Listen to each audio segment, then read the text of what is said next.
अपना उत्तराखंड आप देख रहे हैं, आपके साथ मैं हूं कंचन डोगरा। केदारनाथ की खबर आप सबसे पहले जानिए। केदारनाथ उपचुनाव के कैंपेन का आज आखिरी दिन है।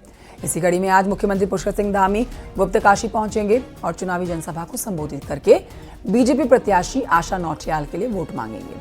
सीएम धामी सुबह 11 बजे गुप्तकाशी पहुंचने वाले हैं। आज चुनाव प्रचार का शोर शाम को थम जाएगा। आज चुनाव प्रचार का आखिरी दिन है। न सिर्फ उत्तराखंड बल्कि उत्तर प्रदेश में भी चुनाव जो होने हैं, उपचुनाव, उसके मद्देनजर आज का दिन बहुत अहम हो जाता है। आज दोनों ही पार्टियां, बीजेपी और कांग्रेस, और उत्तर प्रदेश में तो समाजवादी पार्टी भी अपनी जीत के लिए प्रचार करने के लिए जान लगा देंगे, क्योंकि आज आखिरी दिन 20 तारीख को मतदान और 23 तारीख को नतीजे आने हैं। तस्वीरें आपके सामने। मुख्यमंत्री लगातार केदारनाथ के दौरे पर, और आज एक बार फिर से मुख्यमंत्री पुष्कर सिंह धामी इसी कड़ी में गुप्तकाशी पहुंचेंगे। चुनावी जनसभा को यहां पर संबोधित किया जाएगा। बीजेपी की प्रत्याशी हैं आशा नौटियाल, जिनके लिए बीजेपी लगातार माहौल बना रही है।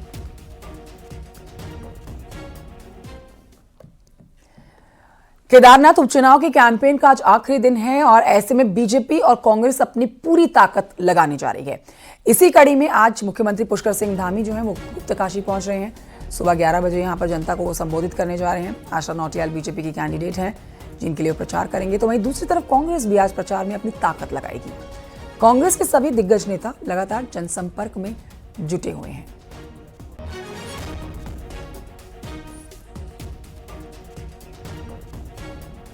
संदीप और जानकारी देंगे, फोन लाइन पर मौजूद है। संदीप, देखिए, आज चुनाव प्रचार का शोर थम जाएगा। एक तरफ कांग्रेस, दूसरी तरफ बीजेपी, एक तरफ पुष्कर सिंह धामी, एक तरफ हरीश रावत ने खुद मोर्चा संभाला हुआ कांग्रेस के लिए। आज प्रचार को लेकर क्या होने वाला है, क्योंकि आज दोनों ही पार्टियां मैदान में नजर आने वाली हैं प्रचार को लेकर? बिल्कुल आपको बता दें, क्योंकि आज प्रचार का अंतिम दिन है और शाम के बाद प्रचार बंद हो जाए, तो ऐसे में कहीं ना कहीं मुख्यमंत्री पुष्कर सिंह धामी का जो आज का जो कार्यक्रम है गुप्तकाशी में पौने 12 बजे से, तो वहां पे उनकी बाइक रैली में वो शामिल होंगे। उसके बाद वो वहां पर जनसभाएं करेंगे और उसके बाद लगभग 3 बजे तक वो वहां पर जनसंपर्क भी करेंगे। तो काफी अहम ये देखें, क्योंकि जो केदार घाटी वाला एरिया, उसका सेंटर बिंदु गुप्तकाशी है और वहां पर तमाम प्रकार की जो यात्रा को लेकर बातें, मुद्दे उठे थे, उसको कहीं ना कहीं मैनेज करने का काम आज बीजेपी करेगी। तो वहीं कांग्रेस भी लगातार हरीश रावत, पूरे मुख्यमंत्री जो है, या फिर करण मारा हो गए, गणेश गोयल वरिष्ठ नेता जो है, लगातार अलग अलग क्षेत्रों में जनसंपर्क कर रहे हैं। और कांग्रेस का ये भी कहना है कि माइक्रो लेवल तक हम आज प्रचार करेंगे और पूरा कहीं ना कहीं कांग्रेस की जो स्थिति है केदारनाथ में, कांग्रेस कहीं ना कहीं इस चुनाव में जीतेगी और बात काफी बड़े अंतर से जीतेगी जी। और ठीक है, देखिए, ये इस तरह से भी बहुत अहम हो जाता है जानना, संदीप, कि मुख्यमंत्री पुष्कर सिंह धामी ने मोर्चा संभाला हुआ है। वो केदारनाथ जो उपचुनाव है इसको लेकर पूरी तरह से डटे हुए हैं और बीते कुछ दिनों से लगातार उनका दौरा यहाँ के लिए हो रहा है। आज भी उनकी एक जनसभा जो होनी है, उसको लेकर आप हमारे दर्शकों को बताएं कि कितने बजे वो वहां पहुंचने वाले हैं, कितने बजे ये जनसभा होनी है। और लगातार हम देख रहे हैं मुख्यमंत्री जब यहाँ पहुंचते हैं, भारी संख्या में लोग उनको सुनने के लिए पहुंचते हैं। तो मान के चलें कि बीजेपी का पलड़ा भारी होता हुआ नजर आ रहा है, और खासतौर पर मुख्यमंत्री पुष्कर सिंह धामी के पहुंचने के बाद। जी बिल्कुल, मैं बता दूं आपको, लगभग 5 घंटे का कार्यक्रम उनका होगा गुप्तकाशी में, 11 बजकर 10 मिनट पर वो गुप्तकाशी पहुंचेंगे और उसके बाद लगभग पौने 12 बजे तक वो बाइक रैली में शामिल होंगे। और उसके बाद उनका 12 से और 1 बजे तक 1 घंटे की उनकी जनसभा होगी गुप्तकाशी में। और उसके बाद ठीक है, शुक्रिया आपका संदीप जानकारी के लिए।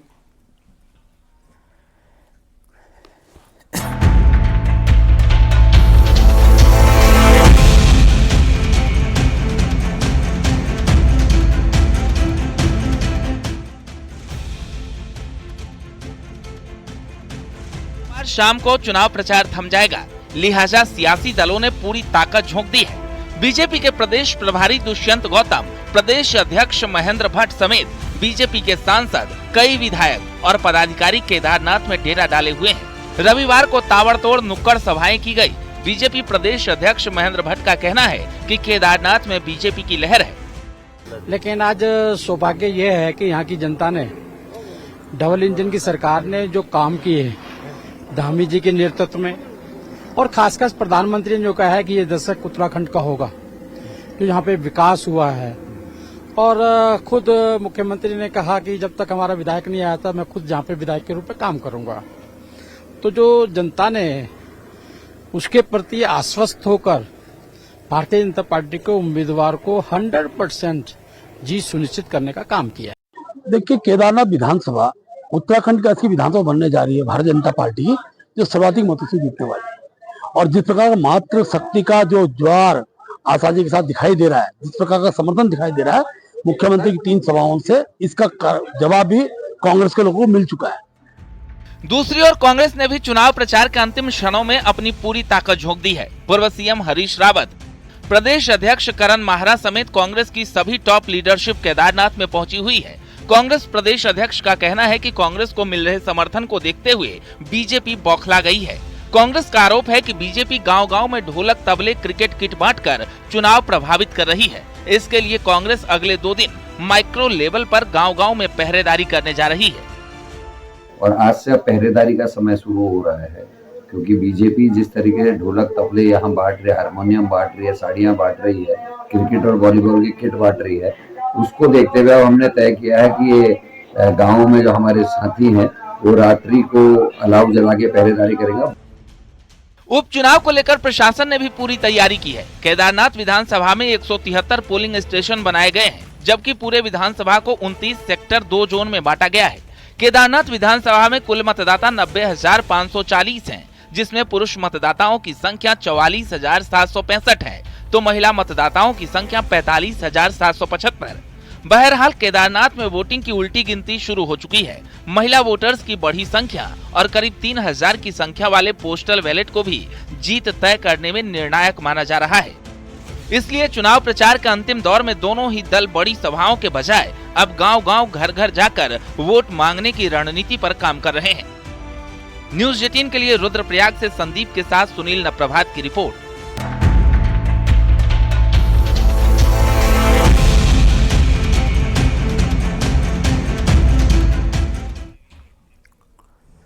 केदारनाथ उपचुनाव के लिए आज शाम को चुनावी शोर थम जाएगा। इससे पहले अंतिम क्षणों में बीजेपी और कांग्रेस ने चुनाव प्रचार में अपनी पूरी ताकत झोंक दी है। देखिए इस पर एक रिपोर्ट।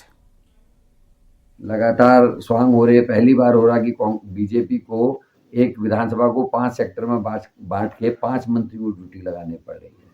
मुख्यमंत्री कभी कसम खा रहे हैं, कभी कह रहे हैं कि मुझसे गलती हुई, यात्रा वाले मामले में हम इसको ठीक करेंगे, और ठीकरा गया बुराई का अधिकारियों के सिर में डालने का काम कर रहे हैं। वहीं अगर आप इस चुनाव को आप गौर से देखें तो ऐसे मंत्रियों की ड्यूटी लगी है जो आय से अधिक संपत्ति के मामले में घिरे हुए हैं, जो घोड़े वाले मामले में भी फंसे थे, जो क्या कहते हैं जिनके हॉर्टिकल्चर के डिपार्टमेंट सीबीआई जांच चल रही है, जिनके सैन्य धाम वाले जो कारनामे हैं पूरी दुनिया में प्रसिद्ध है, तो ऐसे लोग प्रचार प्रसार कर रहे हैं, तो ये हालत ठीक नहीं है। रुद्रप्रयाग से खबर, जहां केदारनाथ उपचुनाव में भाजपा और कांग्रेस के बीच में मुकाबला दिख रहा है। जहां बीजेपी के लिए ये चुनाव प्रतिष्ठा का सवाल है, तो वहीं कांग्रेस सीधे जीत का दावा कर रही है। लेकिन किसी भी पार्टी के किए ये उपचुनाव आसान नहीं है। तमाम मुद्दों पर बीजेपी को घेरने वाली कांग्रेस के प्रत्याशी मनोज रावत के गृह क्षेत्र में ही जनता उनसे ज्यादा खुश नहीं दिखती। लोग जहां उनके पिछले 5 साल के रिकॉर्ड से नाराज नजर आए हैं, तो वहीं मोदी लहर यहां काम करती हुई नजर आ रही है। ठीक रहेगा, अच्छा, जीतेगा। जीतेगा कौन जीतेगा? बीजेपी। कुछ बीजेपी में? अच्छा, है ना, हमारा मुख्यमंत्री धामी है, विधायक आशा। अच्छा, ये विधायक रहे चनु कुछ ना हम बाटा नहीं बनाए, कुछ नहीं दिया। अच्छा, कुछ नहीं करी। पूरी रावत करी। अच्छा, हम तो टाइम के सभी अच्छा दिन जी, हाँ, कुछ नहीं दिया। मन पे जो मनोज रावत जी ने उन कुछ नहीं कर विधायक। अच्छा, उनसे नाराजगी छैछ नहीं ठीक। सबूत है ये नहीं पहन से पूरी रावत है ना। अच्छा, हमारे यहाँ देखो, जैसे कि हमारे गांव में न पानी है न रोड है। 7 साल हो गए, कोई काम नहीं है, और रोड का सब चीज का वो ऐसे ही है। क्या दोनों पूर्व विधायक हैं, लेकिन काम तो इन्हीं के उसमें हुआ है। शायद पूर्व विधायक जी कुछ कर नहीं पाए, इसके लिए करा नहीं उन्होंने कुछ। जैसे रावत जी हैं, तो मुझे तो लगता हुआ तो कुछ भी नहीं है। अब देखो, व्यक्ति विशेष के लिए तो कुछ होता नहीं है। केदारनाथ उपचुनाव के लिए आज शाम चुनाव प्रचार बंद हो जाएगा। इससे पूर्व रविवार रात चोपता में शराब लेकर जा रही एक कार पकड़ी गई है। मौके पर पहुंचे कांग्रेसियों ने जमकर हंगामा किया। कार पर सदस्य भाजपा प्रदेश कार्य समिति का स्टिकर लगा हुआ था। कांग्रेस कार्यकर्ताओं का कहना है कि बीजेपी मतदाताओं को शराब बांटी जा रही थी, तो इधर बीजेपी का कहना है कि कार का ड्राइवर कांग्रेसी था। कांग्रेस जानबूझकर बीजेपी पर आरोप लगा रही है। बीजेपी मंडल अध्यक्ष ने मुख्य निर्वाचन अधिकारी को पत्र देकर जांच की मांग की है। बहरहाल रात भर चले हंगामे के बाद भी अभी तक ये साफ नहीं हो पाया है कि आखिर कार किसकी थी और शराब किसकी थी, कौन किसके लिए लेकर जा रहा था, कौन किसे बांट रहा था।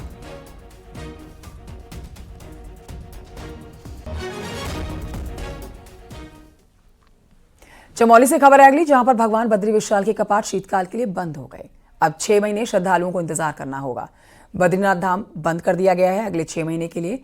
आज शंकराचार्य, कुबेर, उद्धव और उनकी मूर्तियों की पांडुकेश्वर की जाएगी। तो आज इनकी मूर्तियां पांडुकेश्वर जाएंगी, जहां पर मंगलवार को शंकराचार्य की गद्दी जोशीमठ पहुंची। रविवार को रात ठीक 9:07 पर शीतकाल के लिए कपाट बंद कर दिए गए। गंगोत्री, यमुनोत्री और केदारनाथ धाम के कपाट पहले से बंद हो चुके हैं। 17 तारीख का दिन, जिस दिन कपाट बंद किए गए हैं बद्रीनाथ धाम के कपाट बंद होने के साथ ही इस साल के लिए चारधाम यात्रा भी संपन्न हो चुकी है।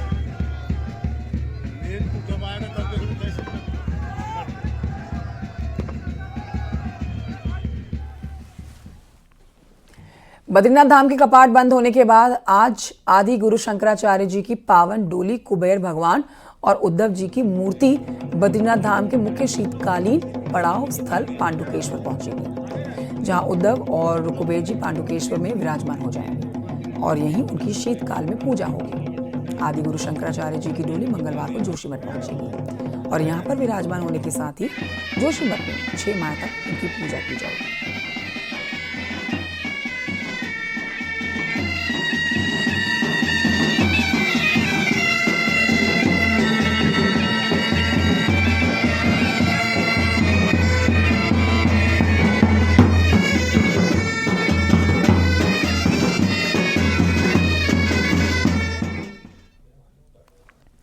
बद्रीनाथ धाम के कपाट बंद होने के साथ ही इस साल की चारधाम यात्रा सफलतापूर्वक संपन्न हो चुकी है।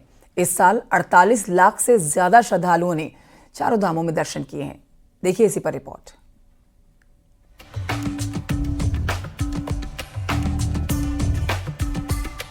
दो नवंबर को गंगोत्री धाम, 3 नवंबर को यमुनोत्री धाम और 3 नवंबर को ही केदारनाथ धाम के कपाट बंद होने के बाद रविवार को भगवान बद्री विशाल के कपाट भी शीतकाल के लिए बंद कर दिए गए। पूरे यात्रा सीजन में इस बार 14.5 लाख से अधिक श्रद्धालुओं ने भगवान बद्री विशाल के दर्शन किए।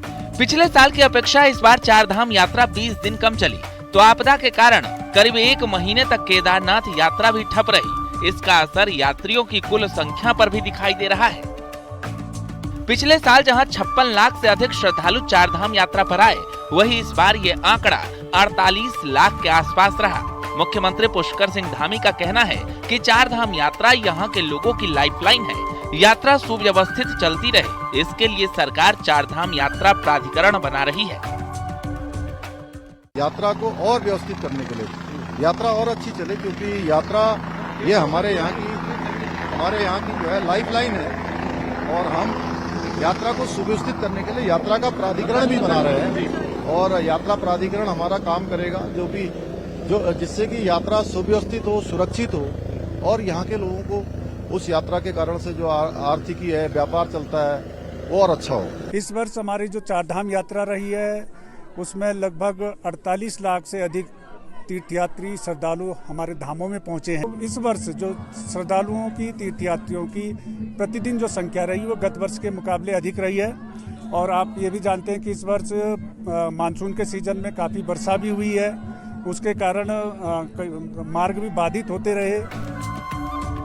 बहरहाल शीतकाल के लिए भले ही 4 धामों के कपाट बंद हो चुके हों, लेकिन अब 4 धामों के शीतकालीन प्रवास स्थलों पर शीतकाल में भी दर्शन कर सकते हैं। शीतकाल के 6 महीने जहां यमुनोत्री की डोली खरसाली, गंगोत्री की डोली मुखवा में रहेगी, तो भगवान केदारनाथ की पंचमुखी डोली ऊखीमठ और भगवान बद्री विशाल की डोली जोशीमठ में विराजमान रहेगी।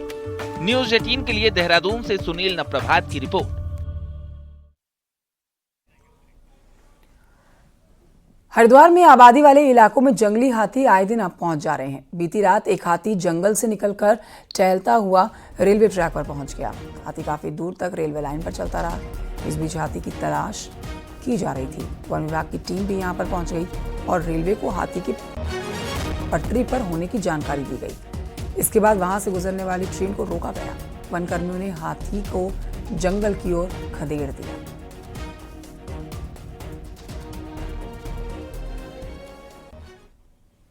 बढ़ते हैं आगे। अल्मोड़ा हल्द्वानी हाईवे पिछले 3 दिनों से क्वारब में बंद है और पहाड़ी से लगातार मलबा गिरने से हाईवे को बंद कर दिया गया है।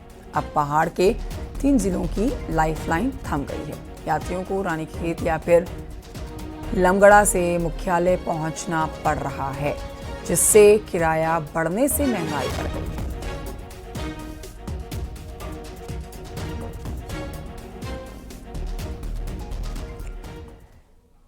आरएसएस प्रमुख मोहन भागवत 4 दिनों के दौरे पर पिथौरागढ़ में हैं।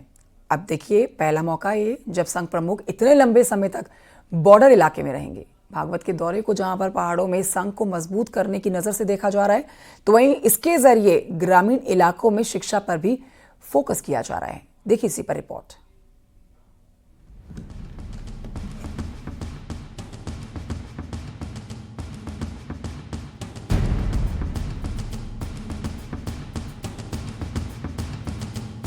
चीन और नेपाल से सटे पिथौरागढ़ में संघ प्रमुख मोहन भागवत पहली बार पहुंचे हैं। भागवत यहां जिला और विभाग प्रचारकों के साथ बैठक तो करेंगे ही, साथ ही प्रांतीय कार्यकारिणी की मीटिंग भी लेंगे।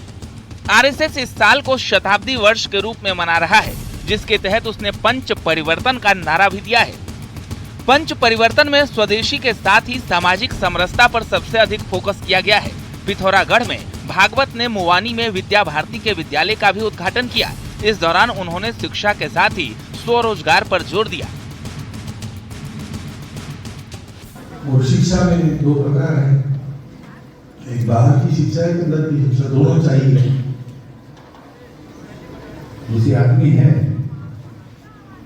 तो एक दिखने वाला आदमी, दूसरा जो नहीं दिखता लेकिन वही है, वो आदमी है। उत्तराखंड में आरएसएस की फिलहाल 1400 शाखाएं हैं, जिन्हें शताब्दी वर्ष में 2000 से ऊपर पहुंचाने का टारगेट लिया है। यही नहीं, सामाजिक क्षेत्र में विस्तार के लिए कई बिंदुओं पर फोकस किया जा रहा है।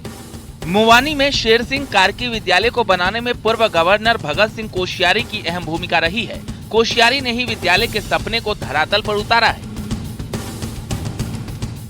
शिक्षा का केंद्र तो एक अच्छा बनेगा ही बनेगा, परंतु स्वरोजगार एक अच्छा केंद्र बने। यहाँ पर बसों ट्रेनिंग शुरू हुई है, यहाँ पर लेबर विकास शुरू हो रहा है और हमारा ये प्रयास है कि निकट भविष्य में हमारी माताएं बहनें आत्मनिर्भर बने। शेर सिंह कार्की विद्यालय के जरिए शिक्षा के विस्तार की प्लानिंग तो है ही, साथ ही युवाओं और महिलाओं को स्वरोजगार के लिए तैयार करना भी स्कूल की प्राथमिकता में है।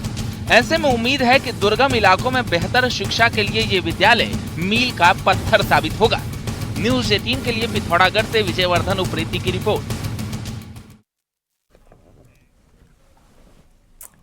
रविवार को ऋषिकेश के तपोवन नीम बीच में अपने 3 दोस्तों के साथ घूमने आया एक छात्र नहाते वक्त गंगा में डूब गया, हादसे का शिकार हो गया। पुलिस और एसडीआरएफ की टीम ने गंगा के गहरे पानी में उसे बाहर निकाला। बताया जा रहा है कि देहरादून यूआईटी कॉलेज का ये छात्र आदित्य अपने 3 दोस्तों के साथ दोपहर गंगा नदी के किनारे नहा रहा था और तभी अचानक से पैर फिसलने के कारण आदित्य गंगा नदी में बह गया। घटना के करीब 1.5 घंटे के बाद आदित्य को गहरे पानी से निकाला गया, जिसके बाद उसे अस्पताल भर्ती कराया गया और डॉक्टर्स ने आदित्य को मृत घोषित कर दिया।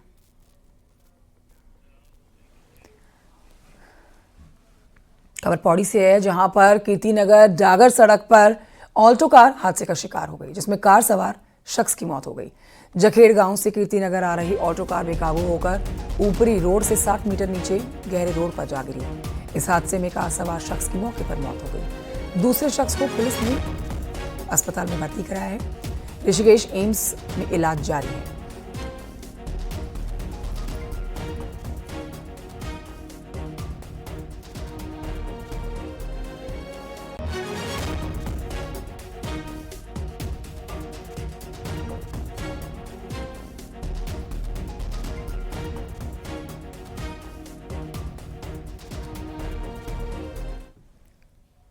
उधर हल्द्वानी के हीरानगर में पुलिस ने एक सेक्स रैकेट का खुलासा करते हुए सेक्स रैकेट चलाने वाली महिला के साथ 5 लोगों को पकड़ा है। सभी पकड़े गए आरोपी हल्द्वानी लाल कुआं काला डूंगी के रहने वाले हैं। हीरानगर इलाके में किराए का फ्लैट लेकर सेक्स रैकेट चलाया जा रहा था।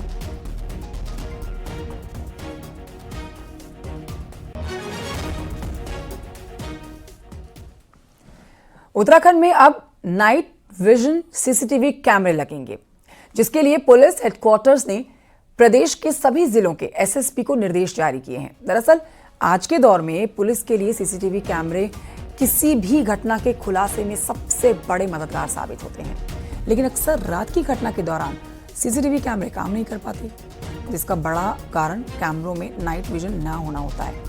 अब देखिए, पुलिस विभाग के साथ दूसरे बजट से लगने वाले सीसीटीवी कैमरों को नाइट विजन लगवाने के आदेश जारी कर दिए गए हैं, यानी कि अब नाइट विजन भी कैमरों में मोड होगा।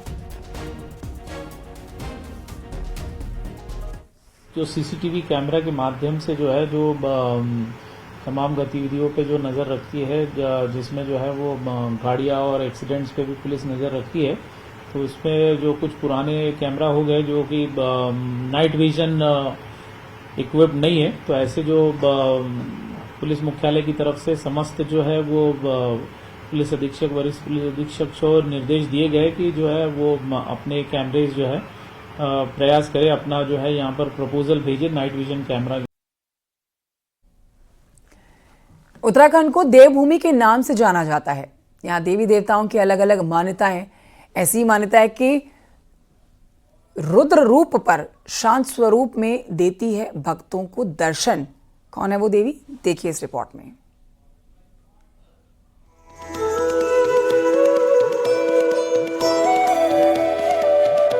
चमोली के सागर गांव की मां चंडिका अपने गर्भगृह से 9 महीने के लिए क्षेत्रीय भ्रमण पर निकली है, जहां मां अपने भक्तों और विवाहित बेटियों यानी ध्यान को सुख, समृद्धि और वैभव का आशीर्वाद दे रही है।